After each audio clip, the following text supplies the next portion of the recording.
Hi everyone, 11th standard physics problems 2 mark 3 mark 5 mark இப்படி எதுவுமே இல்லாமல் ரொம்ப கம்மியாக கொடுத்துருக்கேன் சார்.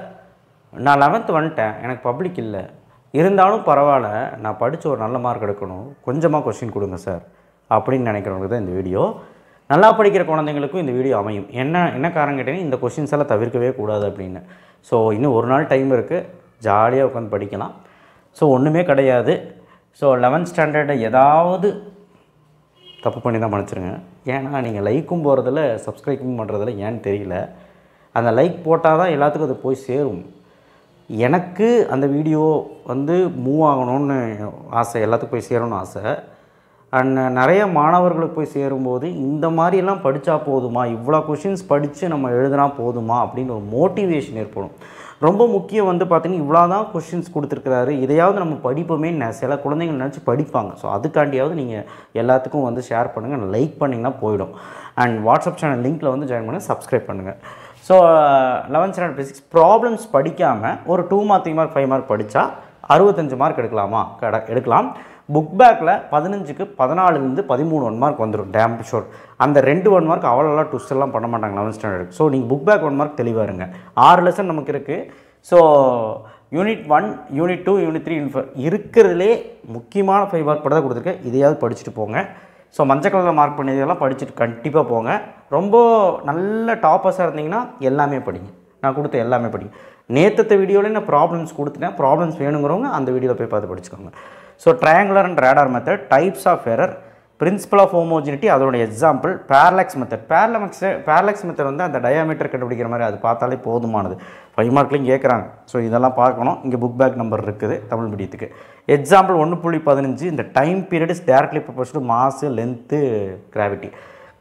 ஆக்ஸலரேஷன் டு கிராவிட்டி கண்டிப்பாக ஒரு இந்த கொஸ்டின் வரதா போகுது. Time period pendulum, limitation use of dimension analysis கண்டிப்பாக பார்க்கணும். 3 மார்க்கு கேட்குறேன், 2 மார்க்கு கேட்குறேன். யூனிட் 2ல் triangle of addition, scalar and vector, kinematic equation கண்டிப்பாக போட்டு பாருங்கள். சென்ட்ரிபிட்டல் ஆக்ஸலரேஷன் நான் இப்போ சொன்ன கொஸ்டின்ஸ்லேருந்து 2லேருந்து 3 வரைக்கும் வாய்ப்பு இருக்குது.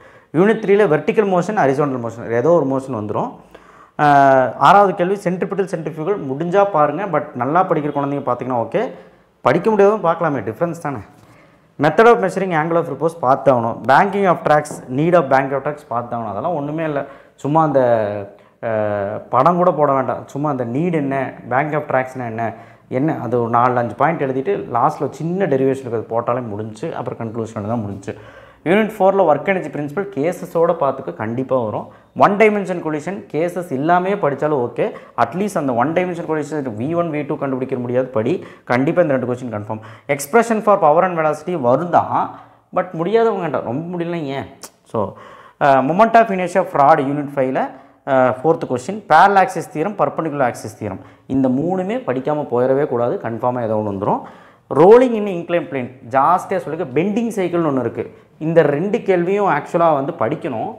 முடியாத பசங்க அதை 2 படிக்க வேணும். பெண்டிங் சைக்கிள் நீங்கள் எழுத மாதிரி இருந்தால் பெண்டிங் சைக்கிள் நோட் பண்ணிக்கோங்க. ஸோ பெண்டிங் சைக்கிளுமே நீங்கள் 2மே ரோலிங் இன்க்ளைன் நல்லா படிக்கிறவங்க மட்டும் பாருங்க, படிக்க முடியாது 3 மட்டும் பாரு. யூனிட் 6ல் escape speed confirm question, g with latitude, g with altitude, g with depth. So இந்த 4லேருந்து ஏதோ ஒன்று வந்துடும். ஜியோ ஸ்டேஷனரி போலார் சேட்டலைட் நல்லா படிக்கிறவங்க மட்டும் பாருங்கள். ஆக்சுவலாக இது 3 மார்க்லையும் கேட்குறாங்க, அதனால் படிச்சிருங்க. ஸோ அவ்வளோதான் 5 மார்க்ஸ் இதெல்லாம். ஸோ ப்ராப்ளம்ஸ் நான் போன வீடியோவில் கொடுத்துட்டேன். ஸோ இதை படித்தா 5 5 மார்க் எழுதலாமான்னு கேட்டால் எழுதலாம். ரொம்ப டஃப்பாக கேட்டால் 4 தான் எழுத முடியும். ஆனால் நான் மஞ்சள் கலரில் மார்க் பண்ணாமல் மீதியும் மார்க் பண்ணியிருக்கேன் பாரு. மஞ்சள் கலரில் மார்க் பண்ணதும் சரி, மீதி எழுதியிருக்கல அதையும் சேர்த்து படித்தா 5 எழுதிடலாம். ஓகே, அடுத்தது 2 மார்க் 3 மார்க் யூனிட் 1 ஃபுல்லாக ஈஸி தான், ஒன்றுமே கிடையாது. 3 மார்க்லேயும் ஒன்றும் கிடையாது. இந்த 2 கணக்கு மட்டும் நல்லா பார்த்துக்கோங்க, கண்டிப்பாக கேட்பாங்க. யூனிட் 2ல் 2 மார்க் ஒன்றுமே கிடையாது, எல்லாம் ஜென்ரல் டெஃபினிஷன். 3 மார்க் பிரித்து கொடுத்துருக்கேன். ஸோ எல்லாம் டிஃப்ரென்ஸ் தான். யூனிட் 3ல் ரொம்ப ஈஸியாக இருக்கும். Newton first law, Newton third law, inertial frame, inertia, so இந்த மாதிரி கொஷின்ஸ் தான் இருக்குது. Pseudo force. ஸோ ஈஸி 4 கொஷினுமே. 3 மார்க்கில் அட்லீஸ்ட் இந்த மஞ்சள் கலரில் போட்டதை தவிர்க்காமல் கன்ஃபார்மாக வரும். எக்ஸாம்பிளுக்கு ஒரு கொஷின், புஷ் புல்லோட ஃப்ரீ பாடி டயக்ராம் கண்டிப்பாக கேட்பாங்க. ரோலிங்கோட ஃப்ரிக்ஷன், அதாவது ரோலிங்கோட மெத்தட் ஆஃப் ப்ரொடியூசிங் ரோலிங்.